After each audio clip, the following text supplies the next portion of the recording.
Assalamualaikum warahmatullahi wabarakatuh.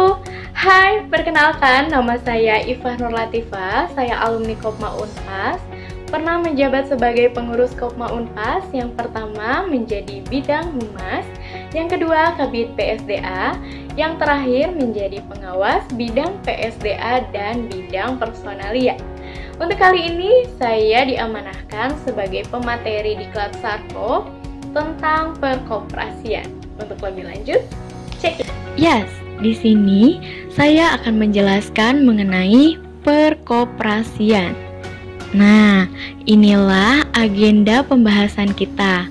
Mulai dari apa itu koperasi, akta pendirian koperasi, konsep dasarnya, perangkatnya, apa sih jenis-jenisnya, prinsipnya, dan yang terakhir kita bakal main games. Makanya tonton terus sampai habis. Simak ya. Yang pertama, apa itu koperasi? Di sini mungkin teman-teman ada yang baru terjun ke dunia koperasi, tapi mungkin dulu di sekolahnya ada yang jadi member koperasi siswa. Nah, buat kalian yang pernah jadi member koperasi siswa, boleh tuh komen di kolom komentar apa sih koperasi menurut kalian.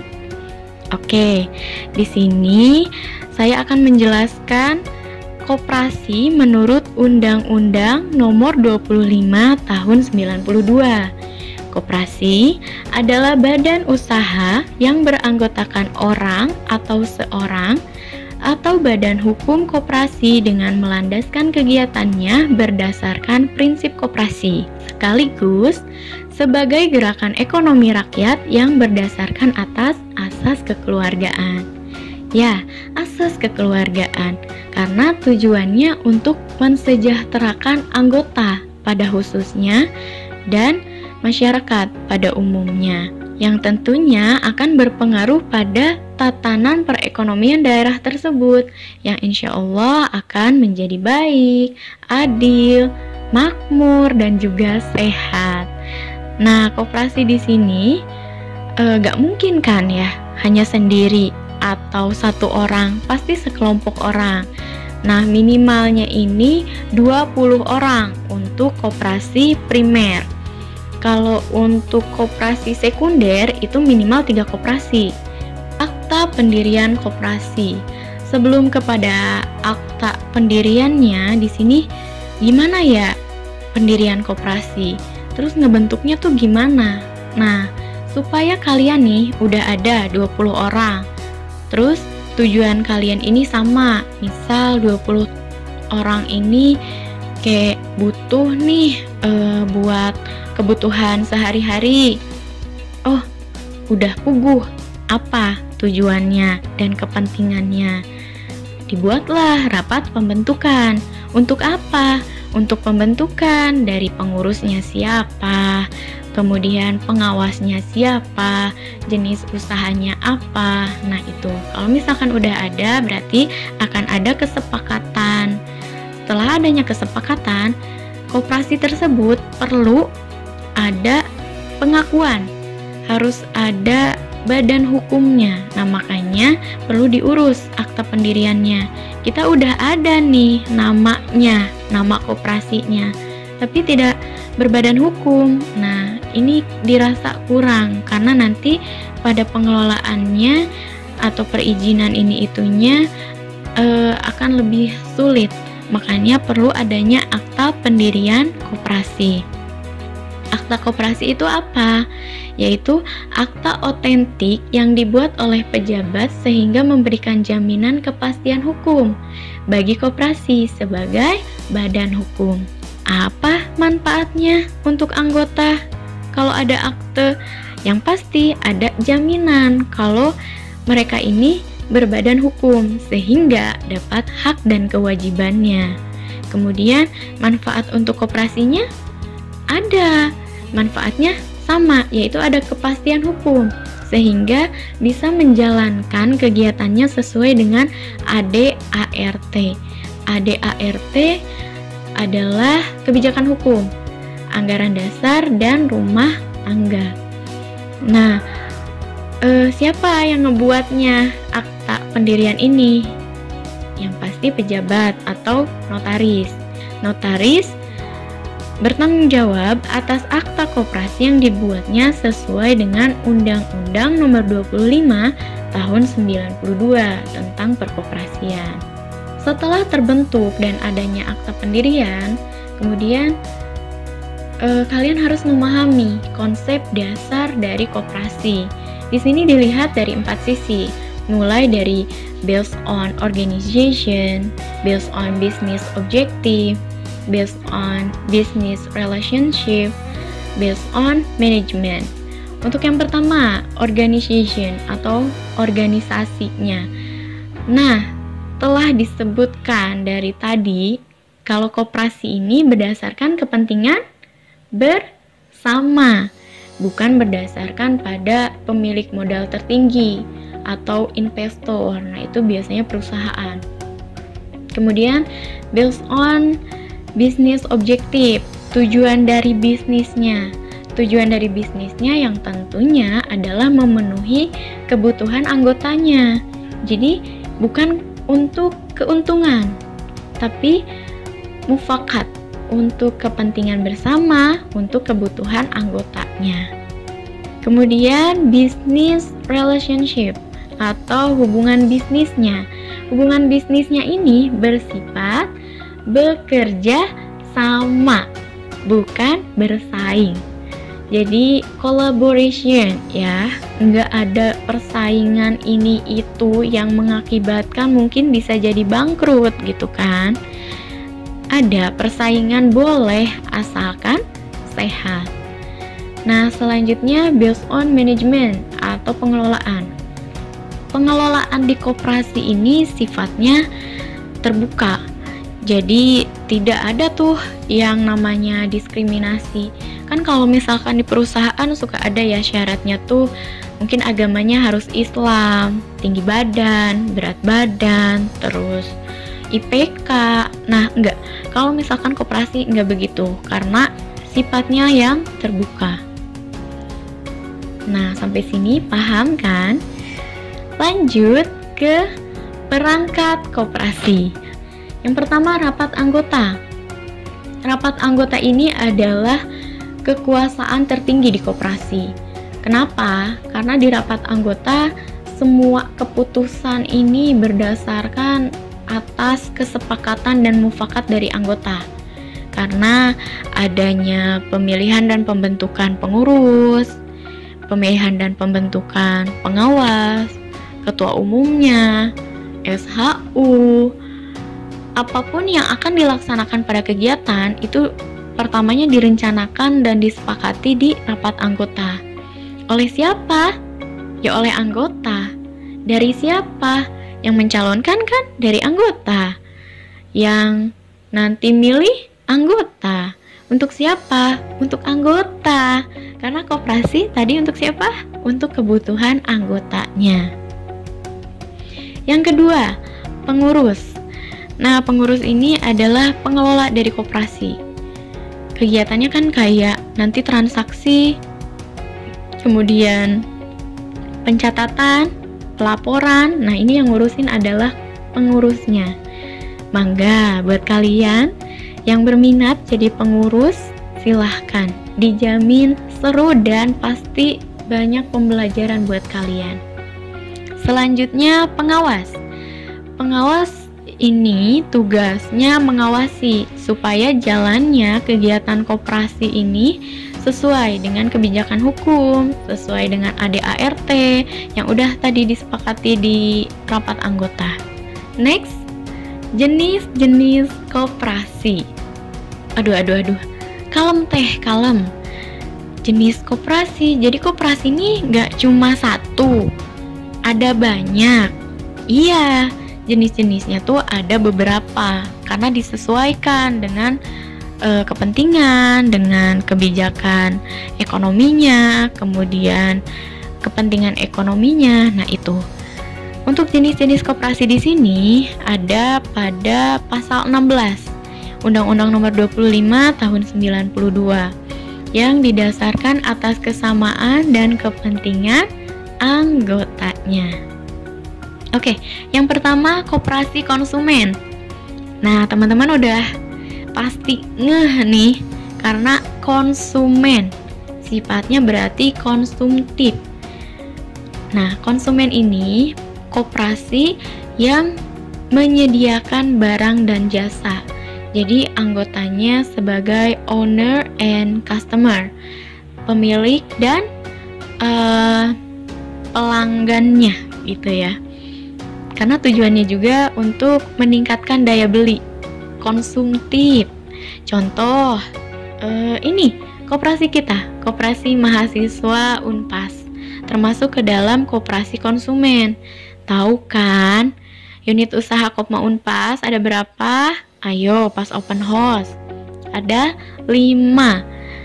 Yang pertama ada toko Taman Sari, toko Lengkong Besar, ada Green Cafe, ada toko Setiabudi, dan juga ada perdagangan umum. Nah, jasanya ini ada di perdagangan umum. Oke, langsung saja kepada materinya. Let's go. Yes, di sini saya akan menjelaskan mengenai perkoperasian. Oke, inilah agenda pembahasan kita. Mulai dari apa itu koperasi, kemudian akta pendirian koperasi, konsep dasar koperasi, perangkat koperasi, apa sih jenis-jenis koperasi. Langsung saja kepada materinya. Let's keuntungan.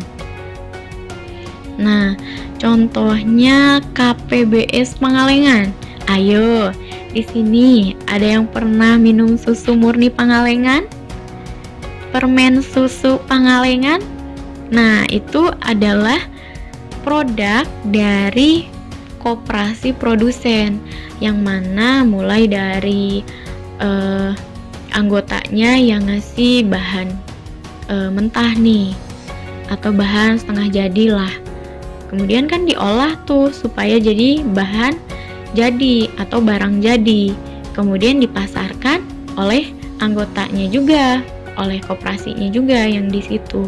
Nah, itulah yang termasuk koperasi produsen. Next, koperasi simpan pinjam. Untuk koperasi simpan pinjam ini udah jelas, menghimpun simpanan supaya untuk dipinjamkan kembali kepada anggota yang membutuhkan. Contohnya ada koperasi simpan pinjam di daerah kalian, pasti ada tiap daerahnya. Next, koperasi pemasaran. Koperasi pemasaran ini sebagai yang memasarkan produk hasil dari anggota, jadi lebih pada fasilitator ya. Contohnya koperasi lumbung padi. Jadi nih, si petani ngasih padi ke koperasi, si koperasi yang ngebantu ngejualinnya ke anggotanya atau kepada masyarakat umum yang lain. Nah, itu koperasi pemasaran. Kemudian koperasi jasa. Kalau koperasi jasa, badan usaha yang menyediakan jasa. Contohnya ada pengadaan jasa, koperasi pengadaan jasa. Anggotanya ini berperan sebagai owner and nasabah jasa atau produksi jasa. Nah, itu sebagai jenis-jenis koperasi. Kalau kalian belum terlalu paham atau ada pertanyaan mengenai jenis-jenis koperasi, boleh kalian tulis di kolom komentar ya. Prinsip-prinsip koperasi. Nah, tadi di pengertian kan kita udah bahas ya, kena spill lah kalau kegiatan koperasi ini harus berlandaskan pada prinsip-prinsip koperasi. Nah, apa prinsip-prinsip koperasi itu? Ada 7. Ingat, ada 7. Nah, di sini untuk lebih jelasnya, coba lihat di gambar yang pertama, yang prinsip ke-1. Di situ kan koperasinya bilang ya, silahkan bergabung kalau usaha atau kepentingan ekonomi Anda sama dengan kami. Terus ada tuh suami istri yang kami butuh koperasi, mereka akan masuk jadi anggota. Tapi ada juga tuh yang saya tidak butuh koperasi, maka nggak gabung, ditinggal aja tuh koperasinya. Jadi atas dasar sukarela dan terbuka terbuka ini dimaksudkan tidak ada diskriminasi ya, tadi tidak ada keterbatasan ini itu, dipatok ini itu, enggak. Jadi koperasi ini anggotanya bersifat sukarela dan terbuka. Paham? Yang kedua, pengelolaan koperasi dilakukan secara demokratis. Nah, di gambar ini lagi ngelakuin apa nih di situ? Ya, betul, lagi rapat anggota. Itu yang di depan yang duduk bertiga itu pengurusnya. Nah, terus ada tuh yang bilang, apa ini? Saya tidak setuju, gak mau saya pilih Pak Hasan. Nah, tadi sempat di-spill juga kan, kalau rapat anggota ini ngebahas untuk dijalankan ke depannya. Ya, mulai dari pengurus, ada pemilihan, kayak gitu. Nah, rapat anggota memang kekuasaan tertinggi di koperasi. Kemudian di rapat anggota juga ada laporan keuangan, sifatnya terbuka, tidak ditutup-tutupi, apalagi ada penipuan. Yang ketiga, ini ya, SHU. SHU itu sisa hasil usaha. Pembagiannya ini dilakukan secara adil atau sama dengan jasa usaha masing-masing anggota. Kita lihat, kita sebutlah ya, yang kiri ini Bapak Joni, yang kanan Bapak Jana. Kelihat nih, Bapak Joni ini senyum, karena apa? Duitnya banyak, sekarung tuh. Tapi kalau Bapak Jana, sedih karena duitnya dikit. Tapi coba lihat di keranjang transaksinya, lebih banyak mana? Pak Joni. Iya, karena di koperasi ini pembagian sisa hasil usahanya atau keuntungannya itu harus sesuai dengan transaksinya. Jadi kalau misalkan kalian banyak jajan, terus banyak transaksi, kan ini itu, pasti SHU-nya juga bakalan lebih banyak dibandingkan orang yang jarang jajan, jarang transaksi ini itu. Makanya nanti SHU-nya juga bakal lebih sedikit dari yang banyak transaksi. Paham ya? Yang keempat, pemberian balas jasa yang terbatas terhadap modal. Modal ini, tapi balas jasa dari koperasi untuk anggotanya bisa berbentuk yang lain. Contohnya kayak pendidikan yang sekarang kalian lakukan ini, terus ada juga nanti pelatihan dasar kan, dan produknya juga lebih kualitas tinggi kayak gitu. Jadi lebih ada yang ke bagian pelayanannya juga. Selanjutnya, prinsip kemandirian. Nah, untuk kemandirian di sini tuh ya modal sendiri, dikelola sendiri, ada ART juga sendiri. Jadi koperasi ini mandiri. Selanjutnya, pendidikan koperasi. Nah, tadi sempat di-spill di prinsip yang keempat kan. Pendidikan koperasi ini merupakan prinsip koperasi. Jadi kalian mendapatkan hak untuk mendapat pendidikan koperasi. Selanjutnya yang terakhir adalah prinsip kerjasama antar koperasi. Nah, kerjasama di sini tuh contoh kayak misal di sini di koperasi mahasiswa kita kan unit usahanya tadi yang disebutkan ada 5. Kan belum ada tuh usaha laundry, mau tuh kerjasama misal sama koperasi Unisba. Nah, boleh itu kerjasama asalkan sehat ya. Bisa juga kalian di sini koperasi kan tadi ada yang primer kan yang terdiri dari 20 orang minimalnya. Mau bikin koperasi pusat. Pusat itu yang di kota. Jadi terdiri dari ini koperasi se-Bandung Raya, terdiri dari koperasi Unpas, Unisba, terus Unpad, ITB. Nah, itu boleh. Itu termasuk kepada kerjasama antar koperasi. Terus mau bikin koperasi induk yang ada se-Indonesia. Ini kan koperasi banyak ya se-Indonesia. Nah, kalian mau ngebentuk tuh se-Indonesia jadi koperasi induk, boleh. Nanti ada koperasi Jawa Barat, anggotanya tuh ya ada koperasi Jawa Timur, Kalimantan, rampung. Nah itu. Sini kita bakal let's play game. Gamenya seru banget. Ini tuh tentang studi kasus prinsip koperasi. Kalian boleh scan barcode ini atau kalian klik link yang ada di kolom komentar ya, yang ada di bio. Kalian klik aja, nanti jangan lupa namain, terus kalian seru-seruan lah pokoknya di situ. Oke, itulah penjelasan dari saya. Thanks for your attention. Buat kalian yang mungkin mau nanya langsung, bisa media sosial yang aku terterakan di sini. Oke, kurang lebihnya mohon maaf. Wabillahi taufiq wal hidayah. Wassalamualaikum